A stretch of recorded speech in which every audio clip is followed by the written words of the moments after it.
Hey guys, welcome.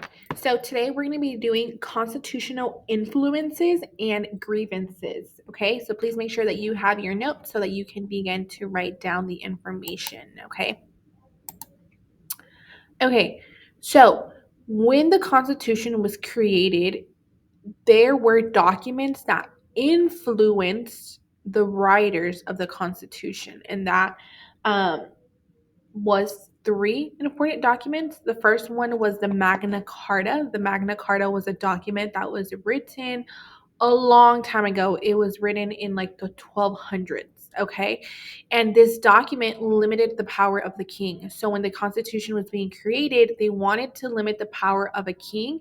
Now, we don't have kings in America, but we do have presidents. So when we created the Constitution, we were going to limit the power of the president, okay? The next document was the English Bill of Rights. This was a document that was created back in England.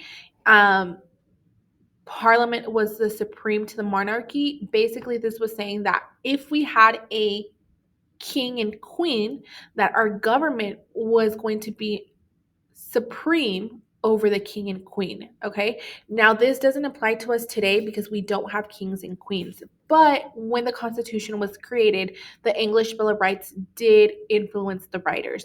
And then the last document was the Mayflower Compact. We have talked about this. It was a social contract created for self government in the colonies.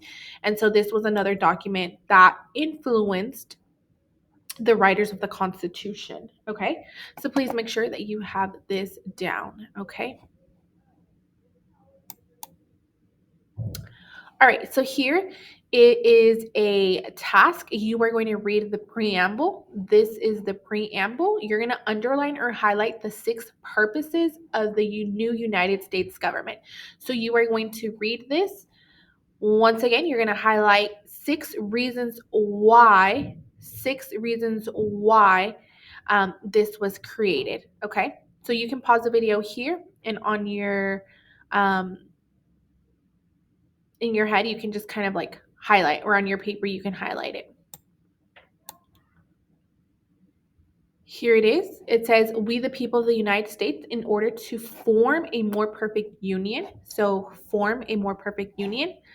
Establish justice. So that's another thing that they're why they're doing it, to ensure domestic tranquility. So they want to make sure that we have peace here in America.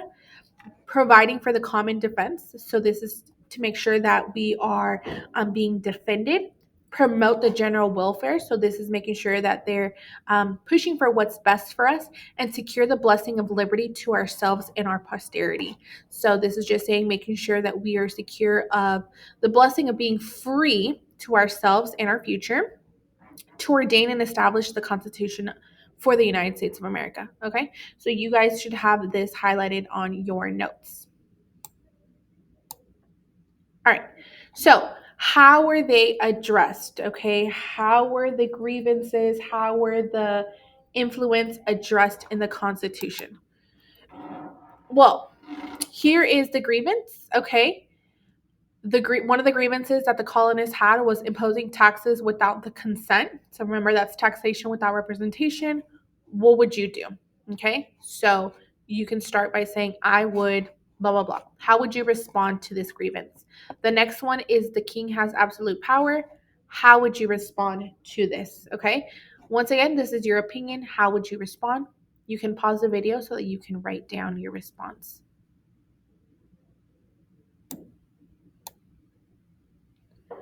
So after you have answered what will you do, this is what the Constitution does.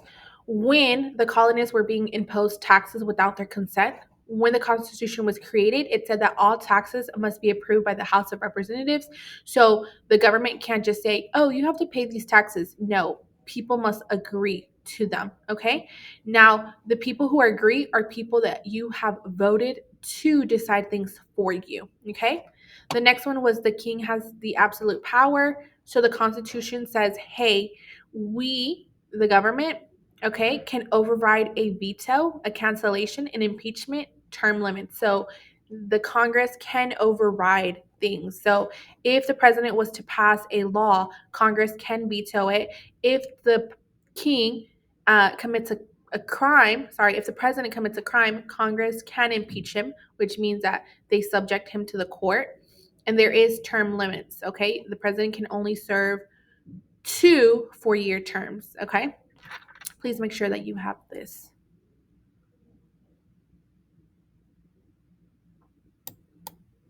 All right. How are they addressed in the Bill of Rights? Okay. We will be talking about the Bill of Rights later this week, but I'm going to go ahead and just kind of mention a little bit about it on your notes today. Okay. So, once again, the grievance was colonists are not allowed to speak out or question the king. What would you do if you were not allowed to do this? The second one is colonist homes can be searched without a warrant. Once again, how would you respond to this? Okay, go ahead and pause here so that you could write your response.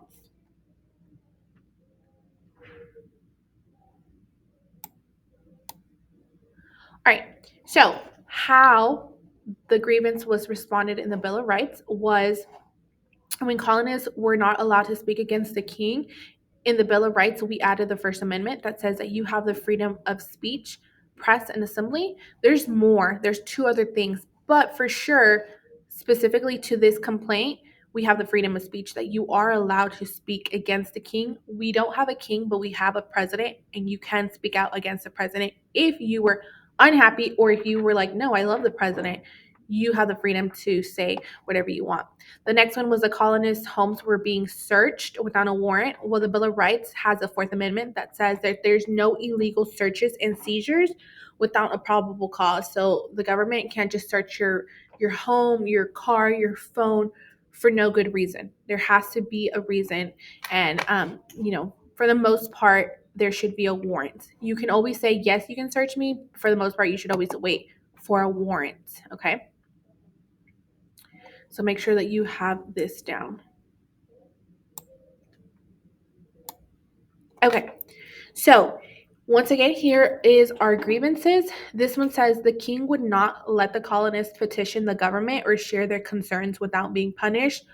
What would you do?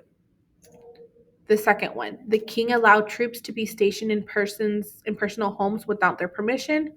How would you respond to that? The last one, the king would not allow colonists to have a jury on trial. A jury is a group of 12 people who hear the case and they decide if you're innocent or guilty. Once again, how would you respond? Go ahead and pause the video here so that you can respond to this to the section. Make sure that you're writing your response on the area here, okay? All right, so for the first grievance here, it says that colonists were the king would not allow the colonists to petition the government or share their concerns without being punished. And you have the First Amendment that says you have the right to petition. That means to protest. You're allowed to protest. You're allowed to ask questions. The second one talked about the king having the troops be stationed in people's home without permission. The Third Amendment says, hey, you cannot force people to quarter the soldiers, so you cannot make people feed and house soldiers.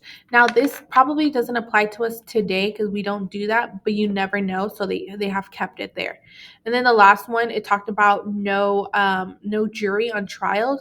Well, the Sixth Amendment says that if you're accused of a crime, you are allowed to a jury trial. So if you would want 12 people, if you were to go to court, you could allow 12 people to decide if you're innocent or guilty, okay? And that is a choice that you have. Once again, please make sure that you have written these down.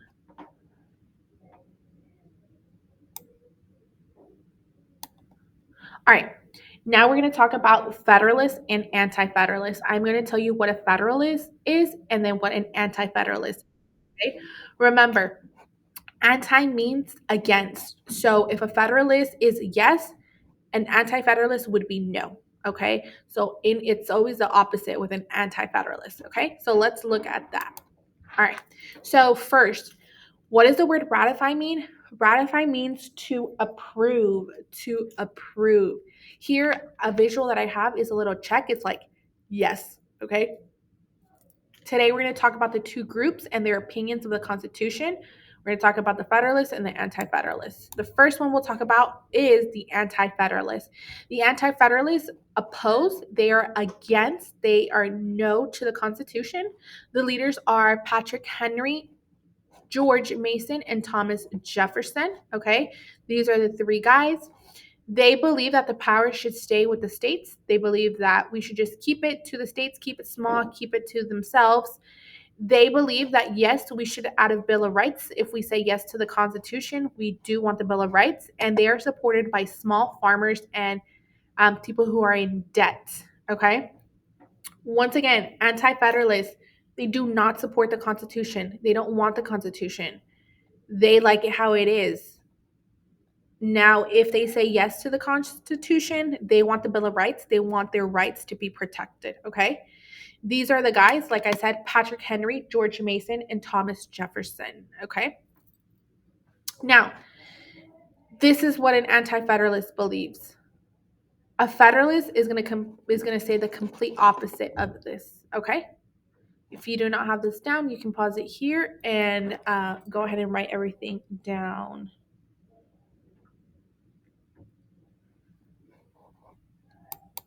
All right. A Federalist. Okay. So a Federalist approves of the Constitution. They want the Constitution. Okay. The leaders of the Federalist movement is going to be Alexander Hamilton, James Madison, and John Jay. Okay. John Jay, James Madison, Alexander Hamilton. They approve of the Constitution. Now, they believe that we should have a strong central government. They believe that together, all 13 states, we should be making decisions together. They believe that the Bill of Rights is really not necessary. They just think it's extra. Everything's going to be okay with the Constitution. They are supported mostly by wealthy businessmen. Okay, so the complete opposite of Anti-Federalists, okay, by like farmers and people who owe money. Okay, so this is a Federalist group. Once again, yes, Constitution, no, Bill of Rights is necessary.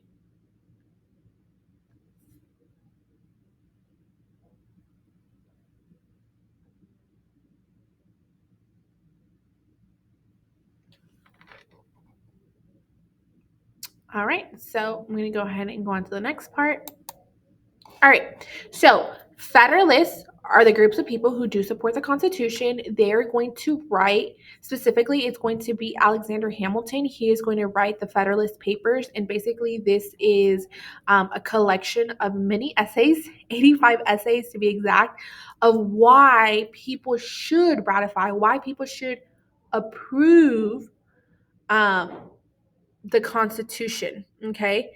Now, in the Federalist paper, they do say, hey, if you approve the Constitution, we will add the Bill of Rights. Like, we understand. And so with this collection of essays, the Constitution was ratified. People did feel secure. Okay.